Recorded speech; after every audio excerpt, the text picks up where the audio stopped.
Урматтуу калай калк. Ушул 2020 жыл Кыргыз элинин бир өзгөрүү, жаңылануу, тазалануу жолуна түшөбүз деп үмүт кылып турдук эле. Мына 2020 жыл октябрь окуясынан кийин жаңы жолго түшөбүз деп Конституциялык кеңеш түзүлгөн.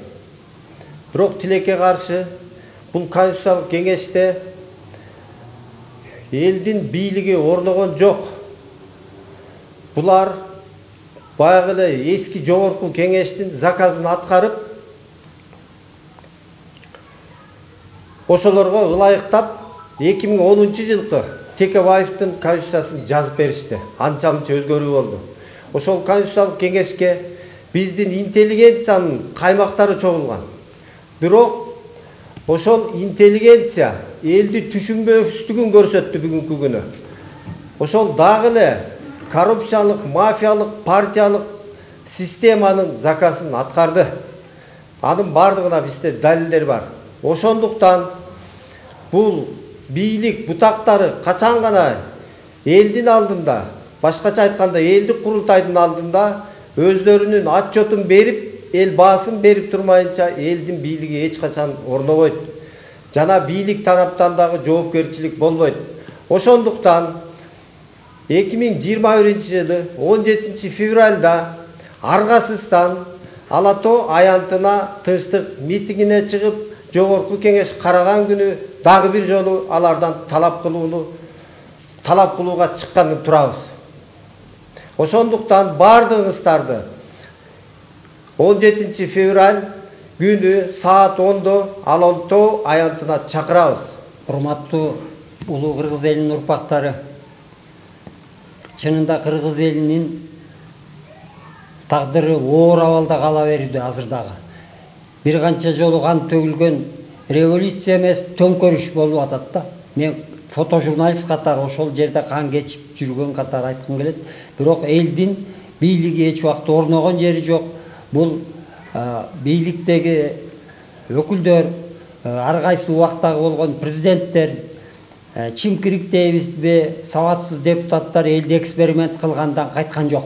Азыр дагы эл эксперимент болуп атат. Ошондуктан улуттук улуу курултайды кабыл алып, көзөмөл иретинде кабыл албаса, бул дагы элдин шору, бийликтин шору. Себеп дегенде батыш өз билгенин жасап атат. Партиялар, Текебаевдин эл бузарлар, Отунбаевдин эл бузарлар өз билгенин жасап атышат. Батыштын заказын аткарып атат. Ошондуктан биз талап кылышыбыз керек. Эгерде бул элдин талабын аткара турган болбосо, Садыр Нуркожоевич, анда бул эл алдында кечиримсиз чоң катааны кетирген болот. Элдин мүдөөсү курултайды көзөмөл кылышы, курултай көзөмөл кылганда беркилер тизгинин тартып иштемек. Курултай кайсы бир топ элдин гана кызыкчылыгы эмес, бул жамы журт кыргыз элинин тилеги, ой мүдөөсү, келечеги. Эгерде курултай орнобосо, Кыргызстандын абалы дагы да кооптуу бойдон кала бермекчи. Ошондуктан митингде эл мүдөөсүн, оюн айтыш керек. Академия наукта бөрү башып, атайлап, жашырынып, милициялар менен кайтартып жазган долбоор эч кандай жарабайт. Аны эч ким эл колдобойт. Ошондуктан ал долбоорду жөнүндө сөз кылып кереги жок.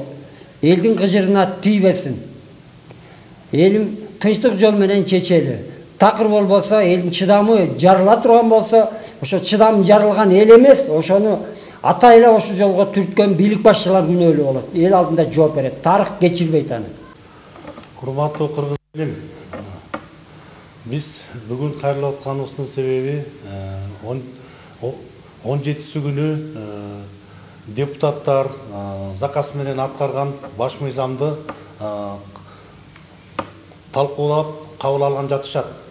Себеби ошол мыйзамды 15 жыл ушул өздөрүнө ылайыктап жастырып алган партиялык, мафиялык, коррупциялык өзүнүн мыйзамын азыркы күндө кабыл алып жатат.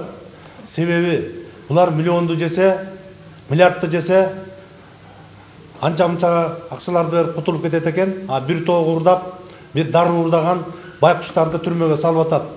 Бул азыркы революция дейбизби, же төңкөрүш дейбизби, бул өзүнүн максатына жете элек. Себеби азыркы мыйзамды заказ берип Бөкбосун Бөрүбашевка студенттери менен, өзүнүн тарапташтары менен заказ менен азыркы күндө буларга лайыктап жазып берди.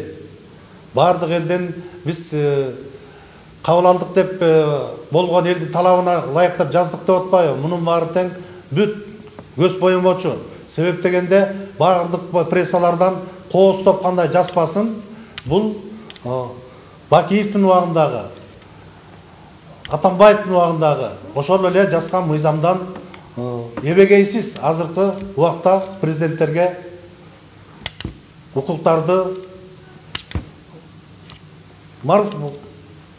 лайыктап берди азыркы күндө. Ошон үчүн жоопкерчилиги жок. Ошон үчүн биздин азыркы күндө талап кылып атканыбыз элдик көзөмөлдү орнотушубуз керек. Элдик бийлик көзөмөлдөн башка биздин бийлигибиз жок азыркы күндө. Азыр бул ушул боюнча булар заказы боюнча кабыл ала турган болсо, эртеңки күнү дагы таш көтөрүп ак үйгө чуркаганга мүмкүнчүлүк түзүп берип атышат. Себеби биздин 2010 жылы каза болгон, жарадар болгон, азыркы өткөндөгү апрель окуясы боюнча жарадар болгон балдардын арбаңы сыйлабастан, ошолордун улан соогуна коркпостон, кайра ошол мыйзамды азыркы күндө таңуулап кыргыз элине өзлөрүнө жашырып жаап кабыл алып аткан учуру. Ошондуктан 17 күнү саат 10-до ошол жака мирный митинг кылып, биринчи ошол балдарга Куран окуп, эстелик тургузган жерге, андан кийин мирный митинг кылып, үнүбүздү жеткизип, дагы бир жолу суранып атабыз. Себеби 7 областта курултайларды өткөзүп, пачкалап буларга кагазды берсек дагы кыргыз элин ачык айтканда кумурскада көрүшпөйт экен. Булар эптеп бийликке келип жетип алгандан кийин элди унутуп коет экен. Садыр Жапаров 2010 жылы саясатта 10 жыл деген өзүнүн китебинде үзүндү так жазылып турат. Ушул курултайга мен отчет берем. Ушуну баарын тең ушундай кылам деп. Себеби эмне үчүн унчукпай отурат? Азыркы күндө бизге күмөн болуп атат. Ошондуктан 17 күнү чыкканда Садыр Жапаров азыркы президентибизден биз оюн угалы деп атабыз. Кабыл алсын, кабыл албайбы? Андан кийин митингилер улана берет. Аны өзү убакыт көрсөтөт. Урматтуу кыргызстандыктар, биз 17 февралда Ала Тоо аянтында митингге чыгып аткан себебибиз азыркы конституциялык кеңешме Кыргызстандын конституциясын жазып туруп, кайра биздин элибизди туңгуйка алып бара турган үчүн чыгып атабыз. Эмнеге бул себеп болот? Бул жерден президенттин бийлигин аябай күчөтүп коюп туруп, эбегейсиз. Ага тизгиндөөчү бир дагы орган жок болуп кетет. Бул ошол орган деген бул элдик курултай болуш керек. Себептен элдик курултайда багыт берүүчү, көзөмөлдөөчү, анан баа берүүчү деген основной функциялар болуш керек. Биз бул менен эмне утабыз? Биз керек болсо Кыргызстанды жаңы жолго түшкөндөн мурда дагы бөлөк элдерге кандай жол менен ушу эл менен бийлик бир аркалашып туура жолго түшөт деген бир оюбуз бар да. Мына азыр көрүп атабыз. Всебелорусское народное собрание дейт. Ошо Всебелорусское народное собрание суперпрезидент Лукашенко эмнеге чакырып атат? Аргасыздан. Бул деген ошо жанакы суперпрезидентский правлениеден булар ошого чакырып туруп собраниеда обсуждать программы социально-экономического развития 5 жылга. Аны ошолорго кайсы багыт менен, кайсы жол менен бара турган бүт иш-чаралардын баарын көрүп атат. Ошо Всебелорусский народное собранияга дагы бир өзүнчө функцияларын жанакы контролирующий деп туруп эмелерди кайтарып берип атат. Биз айтып аткан курултайдагы иштерди ошо Лукашенко өткөрөм деп атат. Эмне себеп болуп атат? Себеп дегенде бизде акылман көрөгөч инсандарыбыз Кыргызстанда аябай көп. Ошолордун арасында Мурат Мусабаев бар, Дастан Сарыгулов бар, Чөөн Өмөралиев дегендер. Булар ошолордун өздөрүнүн эмгектери менен биздин жанакы академиктер академиялыктагы тааныш эмес болсо, сырт жактардын баары ошол менен тааныш. Мурат Мусабаевдин идеясы менен элдик көзөмөл алсын деп туруп, бул Путин болсо Народный фронтту түздү. Азыр мына Путин кете турган убакта эмнени түзүп кетейин деп атат. Ал дагы ошо бир курултайга окшогон бир органды түзүп туруп, ошо курултай бүт бийлик органдардын үстүнө тура турган бир органды түзүп, ошол жердеги бүт кызычуулардын талаш тартыштын баары ошол жерде чечилсин деген ниет менен ушу жаңы программаны айтып чыкты 2021-жылы январь айында. Биз азыр ушундай бир Садыр Нуркожоевичке ушундай бир шанс бар да, кыргыз элин туңгуюктан алып чыга турган.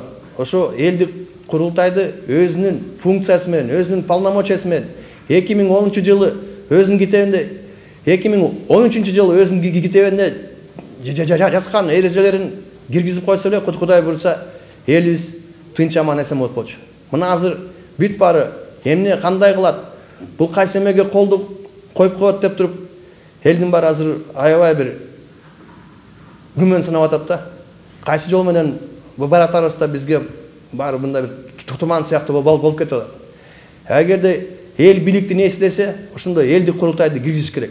Урматтуу кыргыз элим, биз азыркы күндө ушул баш мыйзамга эмне үчүн курултайды киргизебиз деп атабыз. Себеби бул баш мыйзамды мурунку эле ушунча жыл 3 жолу ак үйдөрдө өтүп, өзлөрүнө ылайыктап жазып алган мыйзамды кайра эбегейсиз ошонун ыйгарым укуктарын күчөтүп, азыркы күндө булар кабыл алып жатышат.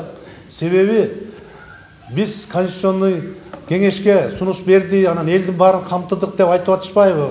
Демократичный кол көтөрдүк деп. Ал кол көтөргөнүн баары тең Бекбосун Бөрүбашев өзүнүн студенттери менен, тарапташтары менен чогулуп туруп, ошол заказды аткарды.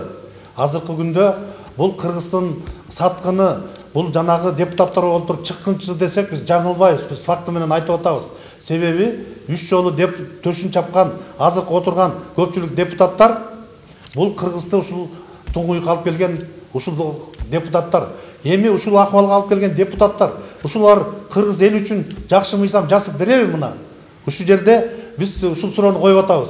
Себеби булар өзлөрүнө ылайыктап жазып алды. Бир тоогурдаган, бир дар алган өткөндө адамды айтып атат. Бир 500 сомдук дар алып алса, алып барып туруп 5 жылга кезбейди депчи. Булар болсо рай миллиондор, миллиарддарды алып туруп Кыргызстандын туңгуйга алып келген ушул мафия, ушул чогулган топ азыркы күндө өзлөрүнүн ушул эле бойдон жашайбыз деген жашоосун улантып атат. Себеби курултай эмне үчүн керек? Курултай биздин азыркы күндө көзөмөл дөчү, булардын артка тарткан ырчагы жок болгондуктан, азыркы биздин президенттердин, депутаттардын ошондуктан булар өзлөрүнө кул болуп келип иштеп беребиз деп шайланып келип туруп 5 жыл кайра кудай болуп атат. Элди кумурска көрүп атат. Азыркы күндө булардын элдин баарын бүт болгон маалымат каражаттарында кооздоп сүйлөп, биз сону мыйзамды кабыл алдык, биз баарын бердик деген, мунун баары тең булардын элди алдап аткан, бул азыркы күндөгү булардын мафиялык топтун бул үмүтү. Себеп дегенде максаты биз буларга жол бербейбиз. Эмнеге дегенде 3 жолу ак үйдөрдө өлүп, ушулку күндө революция болду деп атат. Ушунча балабыздын арбагын сыйлабай өткөндө өлгөн канчасы жарадар болуп атат азыркы күндө. 18 бала көзү жок калды азыркы күндө. Ушуларга ушул бир арбагын сыйлабабастан, ушу кыргыз элинин келечегин сыйлабабастан кайра эле ошону кабыл алабыз деп, бул мафиялык, партиялык жанагы өзлөрүнүн тобу, мындай айтканда кыргыз элин бир кумурска көрүп аткан учуру. Урматтуу кыргыз элим, 17 күнү саат 10-до ошол площадка чогулуп, да бир жолу мыйзамдуу жол менен баарын жасасак, эми биз үнүбүздү жеткизели деп, биринчи ошол балдардын жанагы эстелигине Куран окуудан баштайлы деп атабыз, урматтуу кыргыз элим. Ошо үнүбүздү жеткизели деп атабыз. Кайдыгер каалагандар бүт. Айнанай кыргыз элим, ошо жерге бир ушул мафиялык ушул топторго жетет го, ушул кыргыз элин ушул туңгуйга алып келип ушул карызга батырганга. Ушул жерге бир үнүбүздү жеткизели. Урматтуу кыргыз элим, саат 17-сінде саат 10-да Кур'ан окутулат, ошол жака келип кайдыгер карабагандар келип туруп ушу жерге университетке жетишели.